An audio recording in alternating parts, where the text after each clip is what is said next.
Começa agora o Norte Investigação. Eu sou o jornalista Cardino. No programa de hoje você vai conferir comigo. Comandante-geral da Polícia Militar de Roraima e um deputado estadual foram alvos da Polícia Federal numa operação que investigava a venda ilegal de armas de fogo e munições. Imagina um comandante da polícia vendendo arma da polícia. Imagina!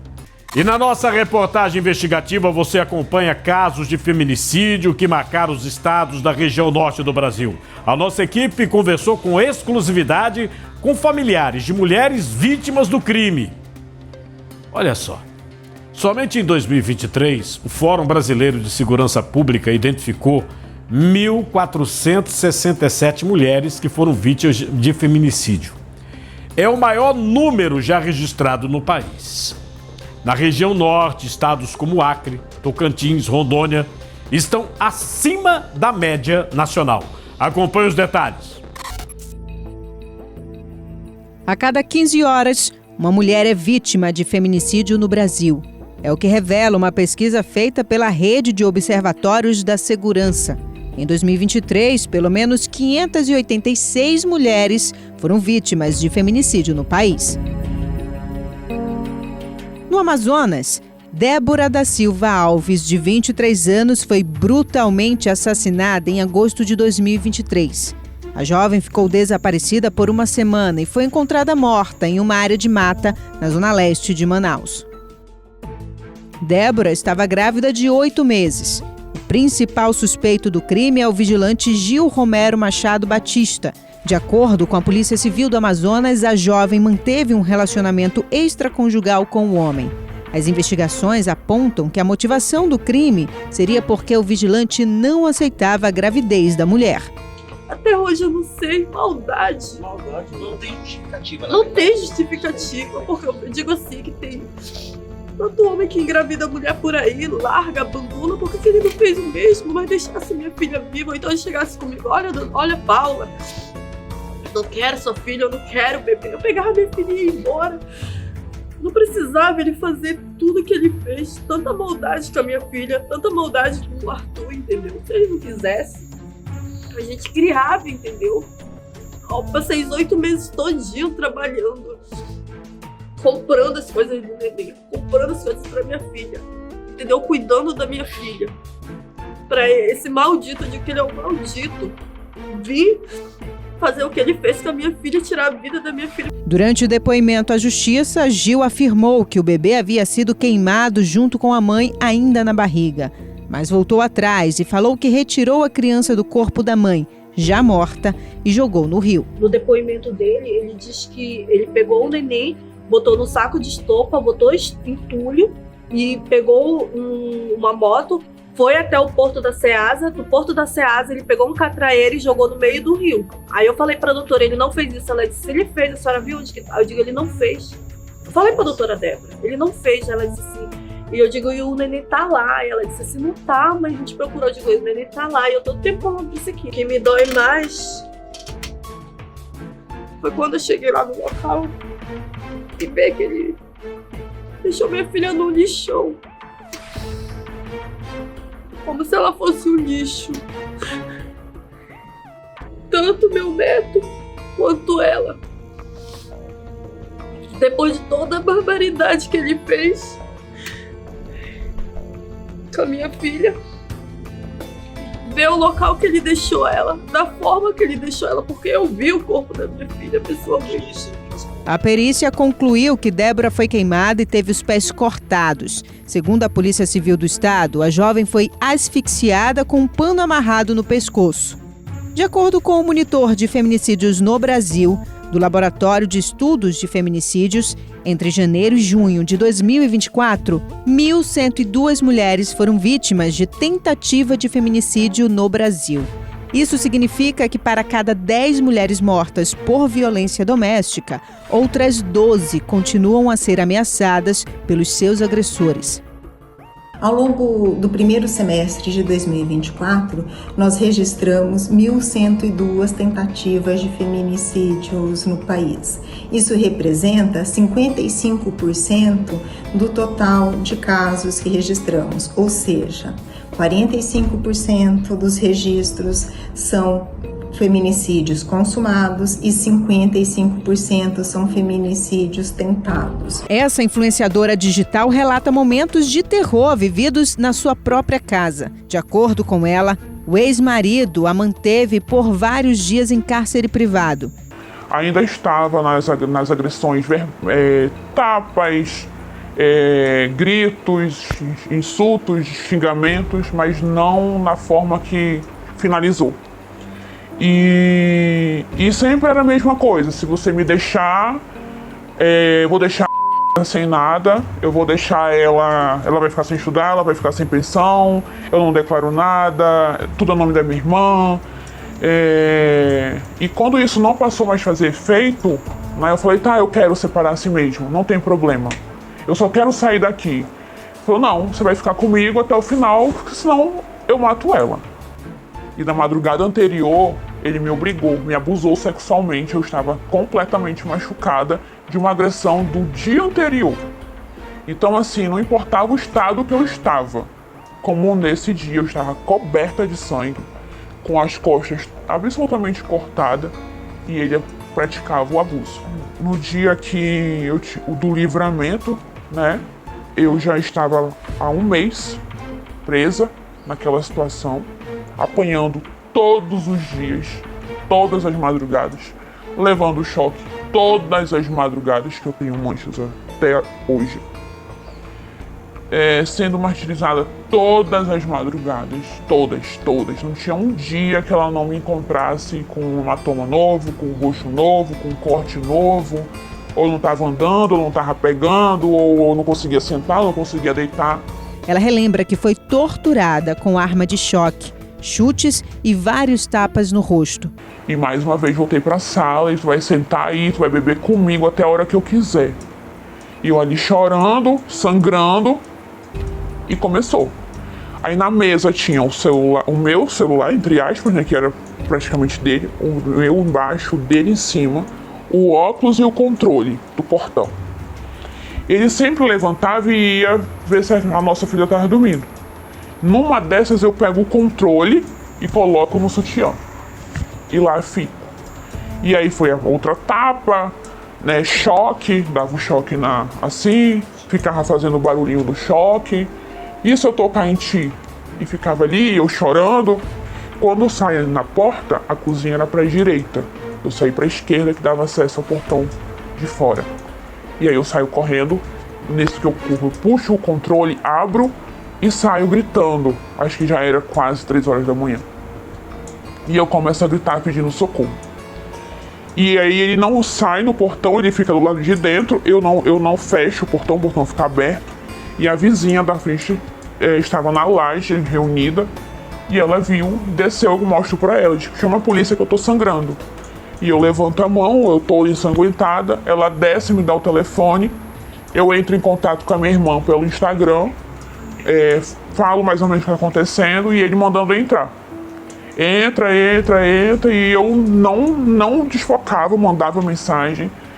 A mulher disse que viveu momentos que jamais vai esquecer. E aí eu comecei a gritar, perguntando o que é que ele queria, pelo amor de Deus.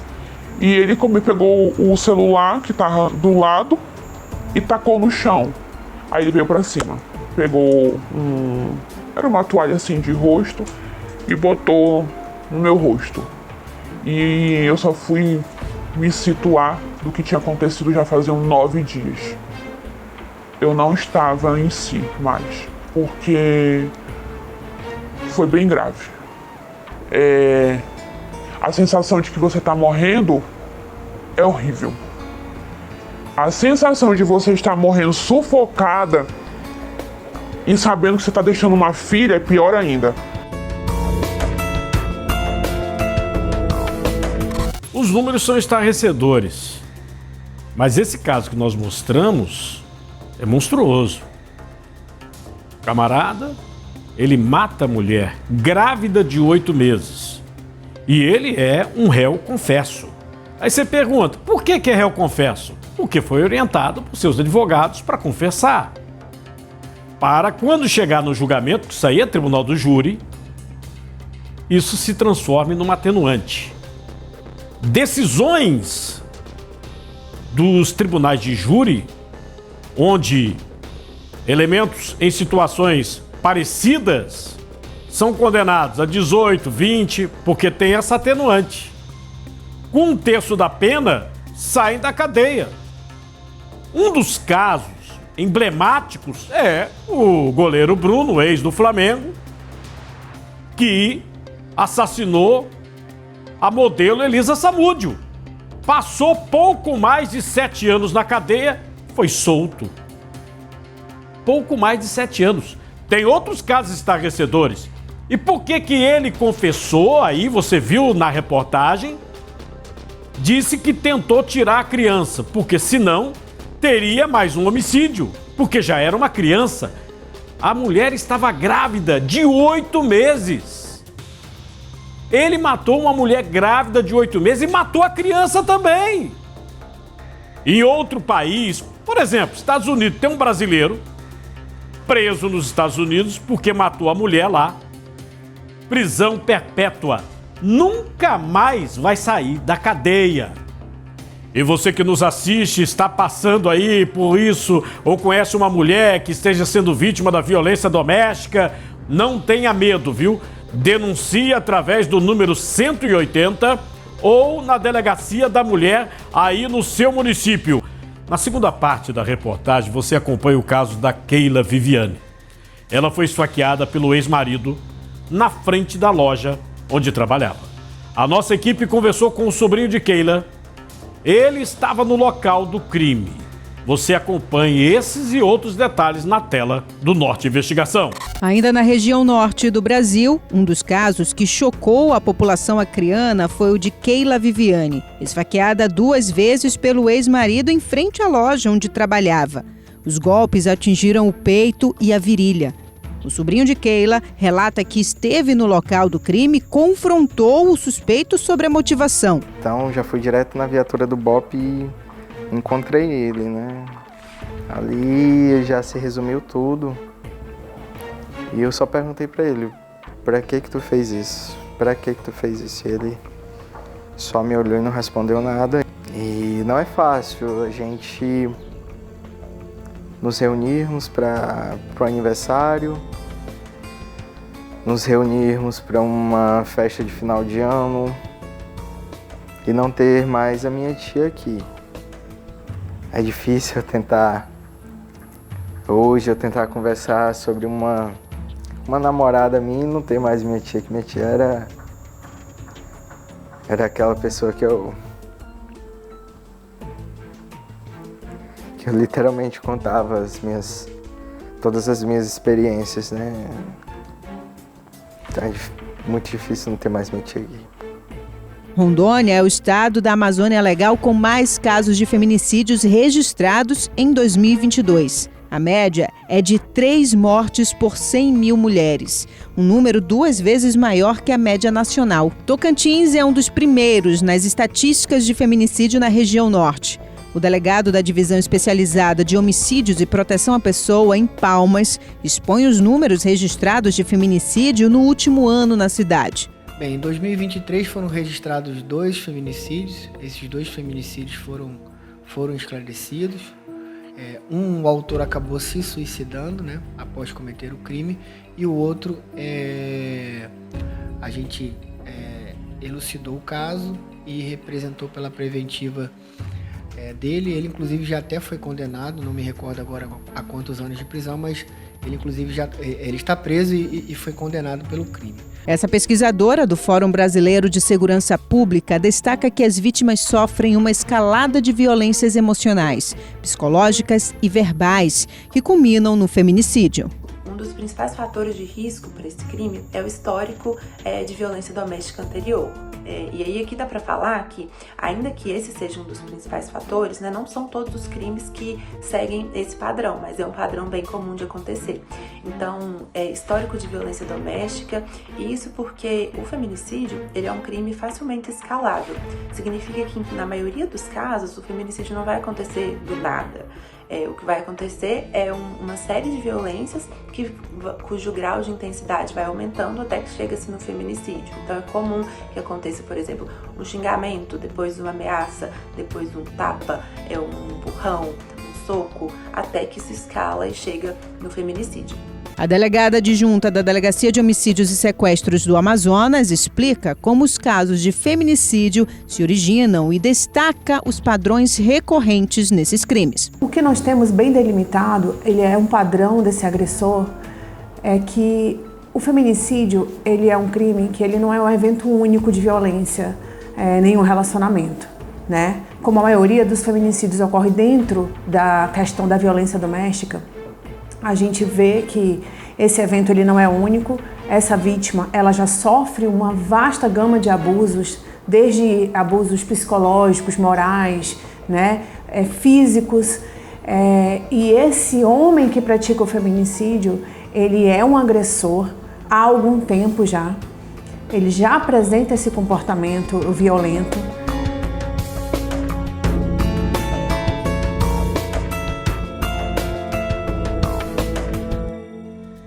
Tragédia anunciada. Diversos organismos de defesa da mulher sempre dizem: é importante a família, um vizinho, uma pessoa conhecida. Se sabe que a mulher está sendo vítima de violência e ela própria não toma iniciativa, tome iniciativa você. Denuncie. Nós temos no Brasil essas tragédias anunciadas. Mulheres que são vítimas de violência, às vezes até chegam até a delegacia, conseguem medida protetiva, mas não levam o caso adiante. E acabam sendo vítimas do feminicídio.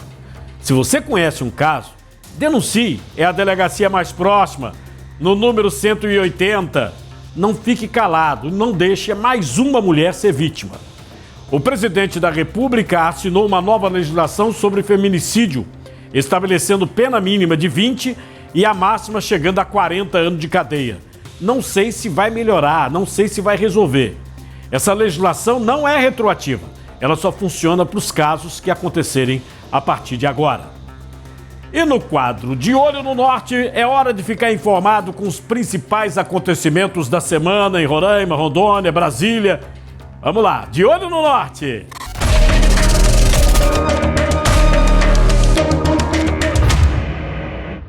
Eu sou Matheus Rocha e aqui em Roraima as grandes denúncias contra os policiais militares continuam.